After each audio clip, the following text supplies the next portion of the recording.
All right, so on the program this morning, we're doing climate change and the urgent need for behavior modification on the environment. Joining me on the phone line this morning, I have Dr. Victor Ayodele Fodeke. He's co-founder and vice president of GREENPLINTH Africa Limited. He is also former technical advisor on climate change at the African Union Commission in Addis Ababa, Ethiopia. Dr. Fodeke, it's nice to have you join us. Good morning. Good morning. Thank you for having me on. Right. So the last time we had a conversation with you was sometime around August last year, just before COP29. So how are things going as it relates to climate change and our efforts to ensure that the environment is sustainable? It's a pleasure to be with you and to the esteemed listeners to this program. You are doing great and continue the great job. Lagos State has taken the lead as the first sub-national in Nigeria and Africa in the list of some of the items I'm going to roll out this morning.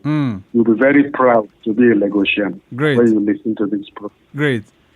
So talk to us. Where are we in terms of the efforts to, really ensure that we curb the excesses of climate change?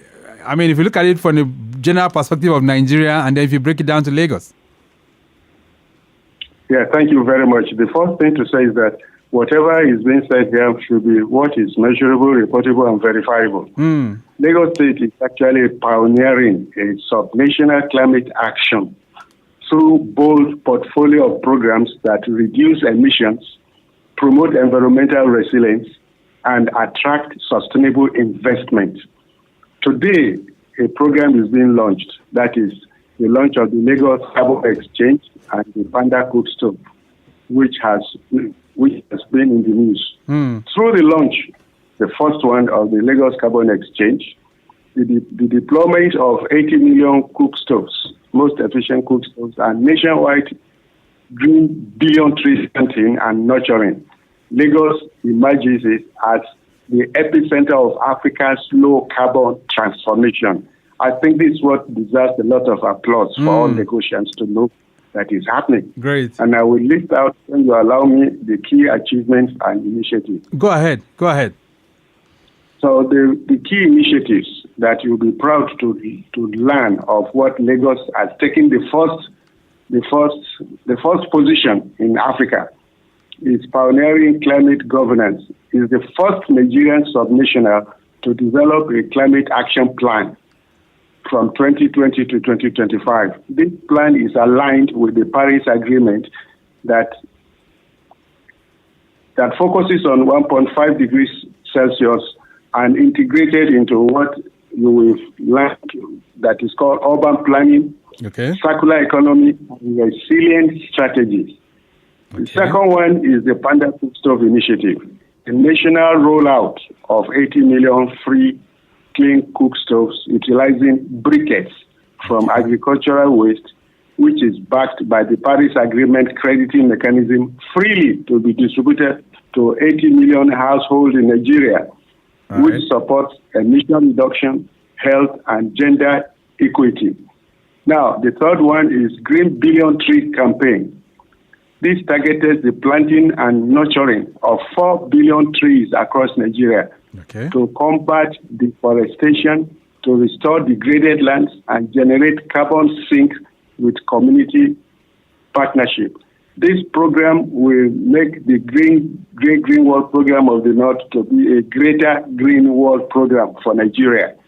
Lagos, the fourth one is Lagos Carbon Exchange. You know that Lagos has championed a lot of infrastructural development to support sustainable community development.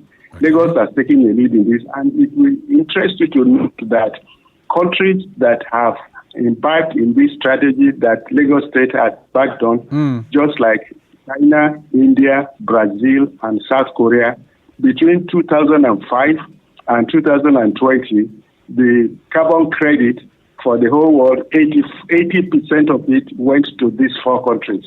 Without the carbon credit, it will be very difficult to support the development of critical infrastructure that can make poverty, hunger, and diseases are history in Lagos State. So that is why you find out that GREENPLINTH Africa Limited is in partnership with Lagos State today. So the Lagos State, the Lagos Carbon Exchange, LCX, is Africa's first subnational carbon exchange, enabling transparent, regulated trading of high-integrity carbon credits generated through clean energy, forestry, waste, and cookstove projects, powered. And because this program, before you can earn carbon credit very well, you need to engage in a measurable, verifiable system. And this is being carried out in partnership with a Canadian company called Carbon AI. Okay. That the required carbon credit that is needed in Lagos will be verifiable, measurable, and reportable in a very fast way. All right. Number 5, circular Lagos vision. Okay. Promotion of sustainable waste management, electric mobility, green jobs, and entrepreneurship as key enablers of climate resilience and economic transformation. Okay. And all these things have been programmed through the position of Lagos State as the first state in Nigeria that has packed together what I can call policy alignment. Okay. Lagos climate profit aligns with the Paris Agreement crediting mechanism, which is good. Nigerian Climate Change Act and the UN Sustainable Development Goals and Lagos Resilience Strategy and Circular Economy. That department of the circular economy and climate change is doing excellently well. You need to clap for that. We'll get to that. And we have strategic partnership. Right. We'll get to that and we'll get more. You've reeled out a whole lot of benefits and a whole lot of new strategies which the government is championing, especially right here in Lagos. But for those who might not really understand what you are saying, Dr. Fodeke, let's rewind a bit. When we say climate change, I need you to break it down for the common man on the streets. How will you be able to understand that there's something that is changing? Why are we really concentrating on the climate? You need to break it down for someone out there. What is it? Yes, this is very interesting that you have asked me to say. First of all, when you look at the whole universe system, the solar system, the Earth is the only planet that you can live without wearing of some of those suits that carry your own oxygen with you. The reason is very obvious. The sun that shines on all the other solar systems, like planet Pluto, Mars, Jupiter, and all the rest, every energy that impinges on them is reflected back into the space.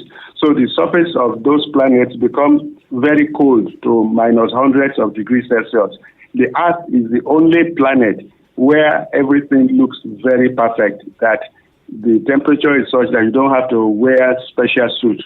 Now, the reason is very obvious. The citizens of the Earth discovered, unfortunately, the citizens of the Earth discovered the means of getting energy by discovering fossil fuel, by cutting down woods and increasing the level of carbon dioxide. The reason why the Earth is livable is because there is a blanket above the Earth that actually stops and to the space, so that blanket is what is being loaded right now through the about 6 gases: carbon dioxide, methane, nitrogen, and 3 other gases that form a blanket that shields, that holds back the radiation from the sun.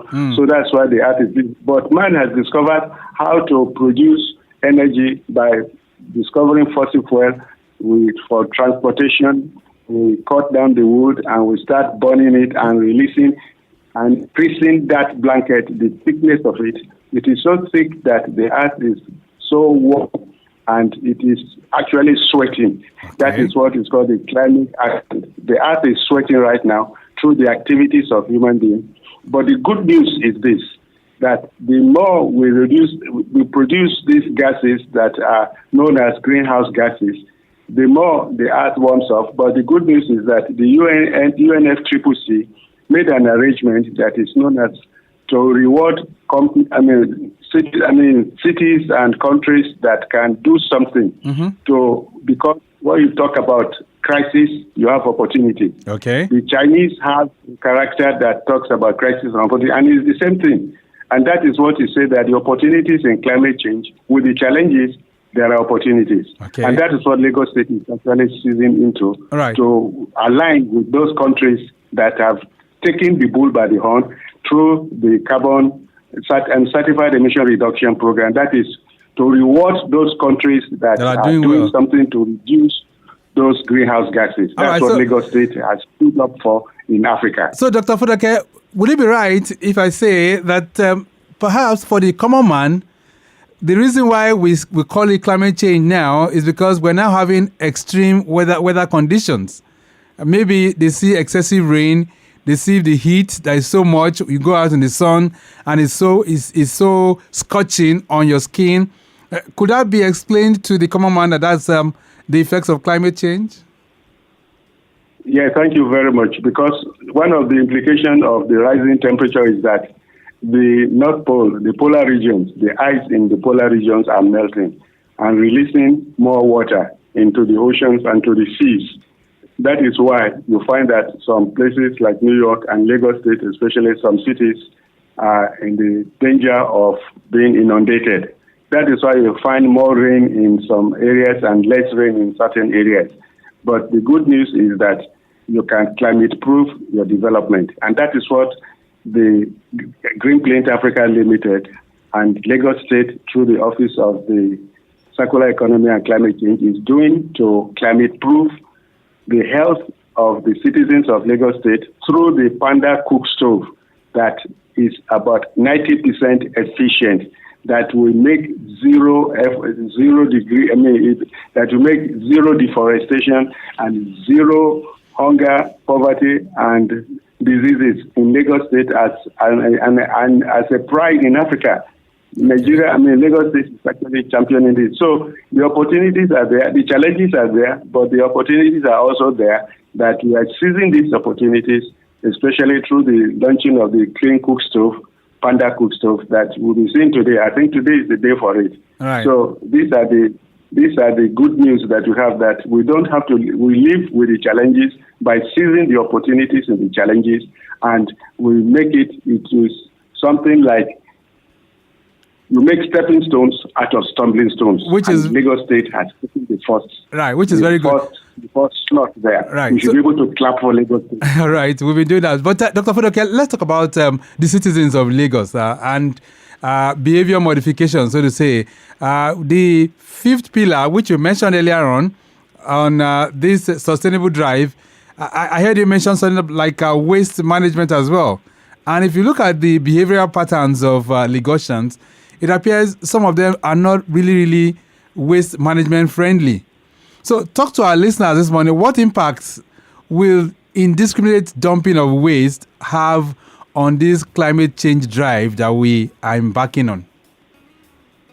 Thank you very much, Victor. You are my namesake. The fact is that when God created the world, he didn't create waste. What is called waste is a resource for another process. In this country, Nigeria and Africa and the rest of the world, we are wasting our waste. There's nothing that is called waste. That is why you have the office. Hello? Really set up a behavioral pattern. We lost you 1 second. Dr. Fodeke, hello. Dr. Fodeke, yeah. we lost you a second there. So that is why we have the Office of what?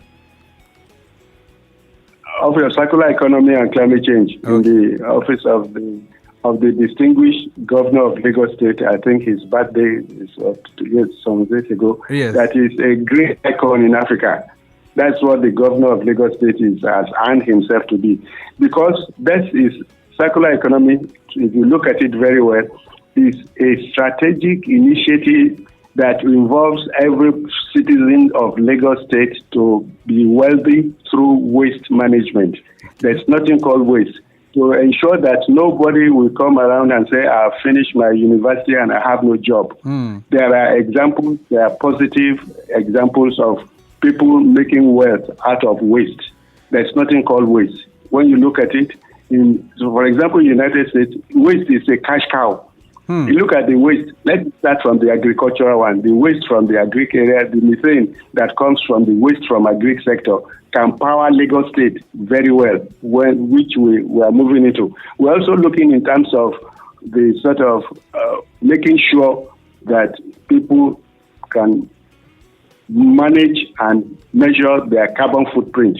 That is the impact you are making on the climate of the earth here, and convert it to opportunities to provide energy, to provide food, and make zero hunger and diseases. Okay. So that's what Lagos State has taken into, and that is the reason for our partnership, the partnership of GREENPLINTH Africa Limited and Lagos State, to show, for example, for people to see that it is possible to make opportunities out of the challenges of climate change. Yeah. And it involves all hands to be on the deck. Right. So, but from what you see, sure that people manage their carbon footprint. Right. We're going to do that. All right. But from what you see, are people managing their waste effectively? From what you see? Lagos State has taken a great step in aspect of waste management. But actually, the first step in managing of waste is to sort at source. I was privileged to be in the United States Hubert Humphrey program in 1988, and I was in Seattle. They had a problem of waste, which most of us are not aware of. The waste from the United States was, somebody brought an idea that let us incinerate and brought a lot of ash for it and wanted to deposit it in Sierra Leone. My boss that time, Dr. Jikutu, got with this. We returned the money to that company so that they can not come and bury the waste. The waste that is the ash, incinerator ash, is about many, many hundred times more concentrated, and then to bury it on the ground, it will be very shocking. So they took upon themselves to go and think outside the box and started a strategy in Seattle, in United States, Seattle in Washington State. 50% of their waste must be recycled, and that is the center of recycling in the whole world that started the whole problem like that. So sorting your waste at source and collecting it, you will find that it is no longer a waste, but it is wealth that brings in money to people who participated in it. And Seattle set a target of 5 years. They did it in 3 years. I have the record because I was there in that particular city of Seattle. Right. So it is doable here too in Lagos, and we'll champion that to see with the Circular Economy Department and climate change. You're going to see a lot of beautiful things that Lagos State is championing as the first subnational in Nigeria and Africa especially. Okay. The records are there. All right. Just wait and stay tuned. Okay then, Lagos Traffic Radio 96.1 FM. I see you with me on the phone line this morning, Dr. Victor Ayodele Fodeke. Of course, he is the co-founder of GREENPLINTH Limited. And of course, we're talking on climate change and the urgent need for behavior modification. Oshodi and cement axis, very busy traffic inwards Ajayi Farms, Ikeja Long National, heading towards Airport U-turn. It is busy due to the Monday morning rush. Also, the narrowed path at Ikeja Long inwards National proper is responsible, but no cause for alarm within that end. We have traffic managers on ground managing the situation. Airport turning by the traffic light there. PWD, Shogunle, Ladipo, down to Bolade intersection, looking perfectly good. The return journey as well, we can tell you, from Bolade Oshodi, linking up with PWD National towards Ajayi Farms by Ikeja. Flyover is very, very calm for now. Likewise for Mongoro, connecting cement, all looking pretty good. Impediment, very, very negative at that end. Is looking good as we speak. We can tell you, those of you on the mile 12 corridor, I understand we have the Loma compactors there. They are trying to cut away some refuse, so you might have it slow. Inwards Koshofe, and you might have some little backlog there proceeding towards Odogun. So take note of that. Those of you within that particular end, Loma compactors, they are packing some refuse. If you're heading towards Koshofe, experiencing some traffic movement inwards Koshofe proper.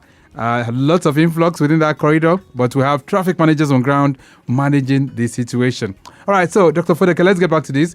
When you say carbon footprint, I'm sure you need to break it down for our listeners. For those who do not understand what that concept is, can you just enlighten us this morning? Yeah, very quickly. Let me say, when you walk on the sand, you see your footprint there. Now, carbon footprint is your impact on the carbon economy.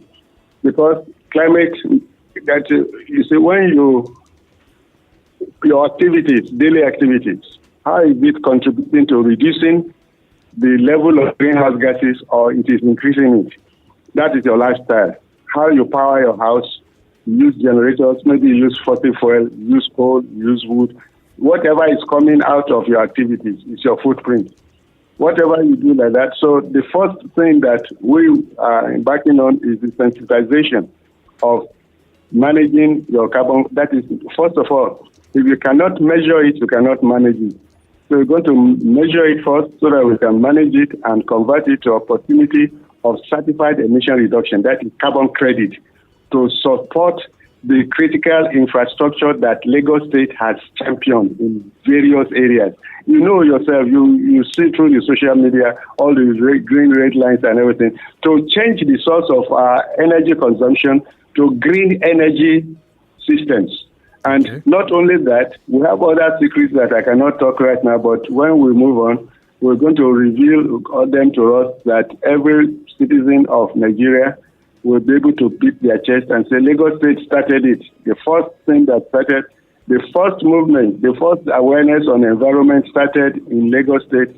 I remember in 1880 with late Dr. Jikutu, that Lagos, Minister of Environment, Minister of Housing and Urban Development like that, and EPPD, Environmental Planning and Protection Development. So Lagos State has taken the charge, they are taking the lead, and will continue to lead, and others will follow. Because this is a measurable, reportable, verifiable action, and everybody will be proud to be a great ambassador of a greater green Lagos. God bless Lagos. God bless Nigeria. Let's see if we can expand the discourse beyond the studios now to have the input of our listeners out there too. So we're talking climate change and what we need to do to really, really change our behavior to the environment this morning. Dr. Victor Fodeke is our guest. And if you have any questions for him, feel free to connect with us. That's on 091 5387 7127. Okay? 091 5387 7127.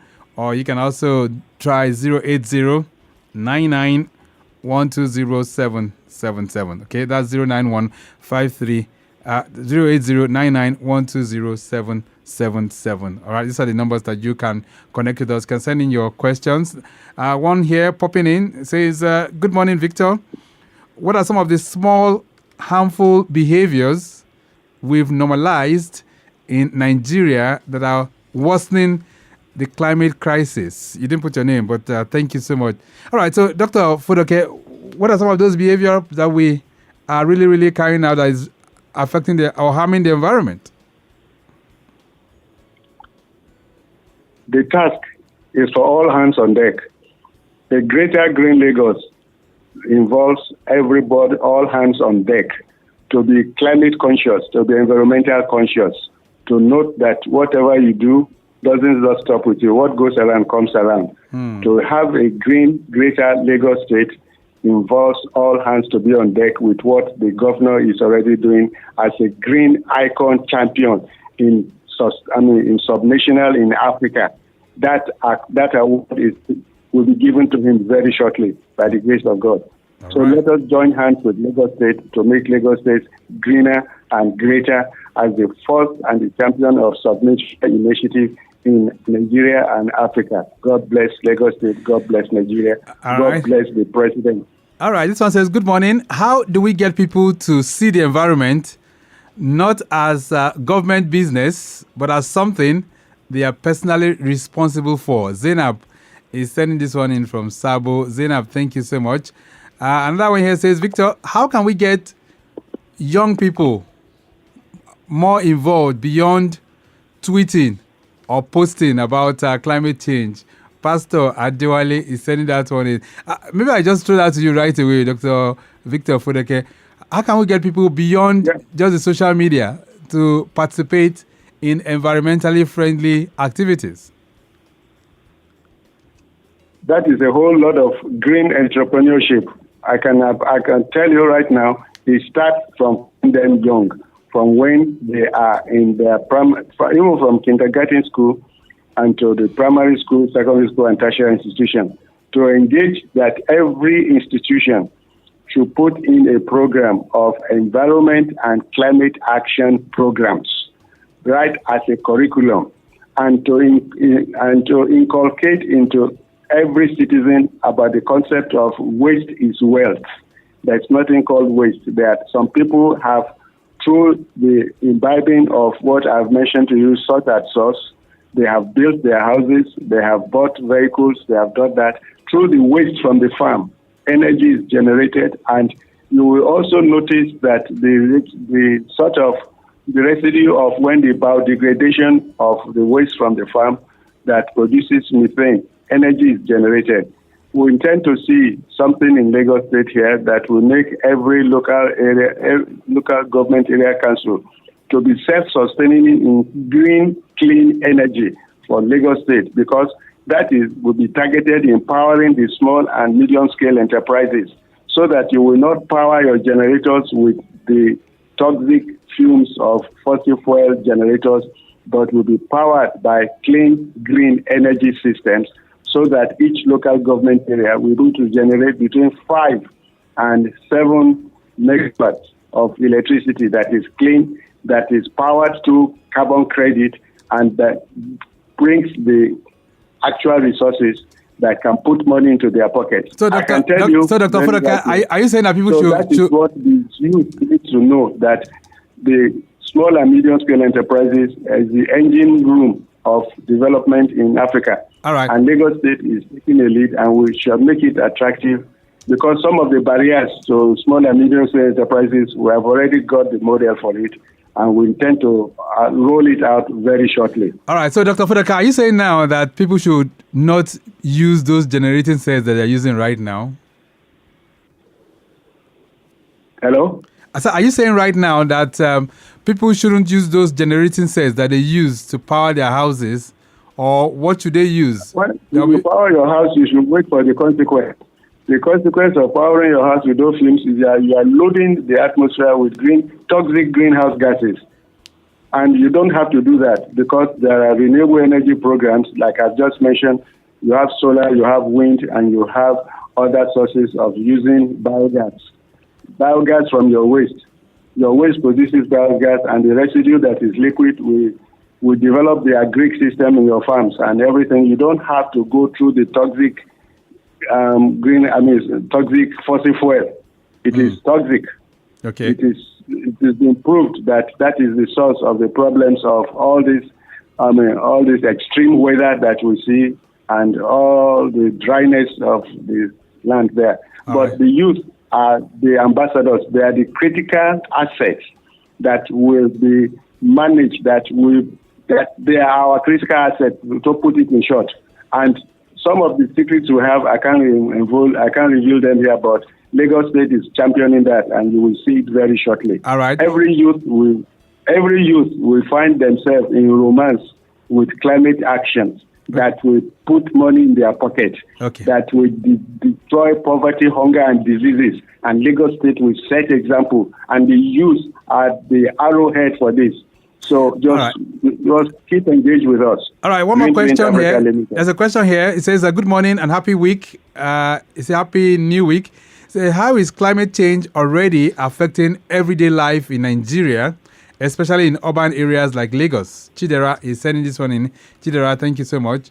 So how is that affecting the everyday life, Dr. Fodeke? Well, this is a question that answers by itself, because we all know how we feel very hot before the onset of the rain. The Lagos, it gets hotter, and it gets warmer, and it gets disturbing. And when the rain falls, you know what happens, because of our inadequate action of taking our waste and just throwing it into the drainages, into the drainage system. Yeah. So all these actions that are self-inflicted, and we all know it by ourselves. But I can assure you that through what is being pioneered as a subnational climate action in Lagos State, you're going to start seeing results. The results are already showing because the transportation area which you are talking about right now, Lagos State is trying to reduce the number of vehicles, individual vehicles on the road. And that is why I commend your activity by making sure and raising the awareness that you can commute. You don't have to carry your car in and pollute more. When you join in some countries like United States, they call van pooling. Right. You people who live in an area, you use one car instead of 5 cars being on the road, it reduces to 1. And we're to set up a program to reward those who carry out this activity of reducing the impact of greenhouse gases through the transportation section. We intend to do that so that program, along with BRT and the green lane, the red lane, and the purple lane, will definitely earn carbon credit. Action and reaction are equal and opposite. Okay. When you take a step in this way, the reward is in the carbon credit, which Lagos State is partnering with GREENPLINTH Africa Limited.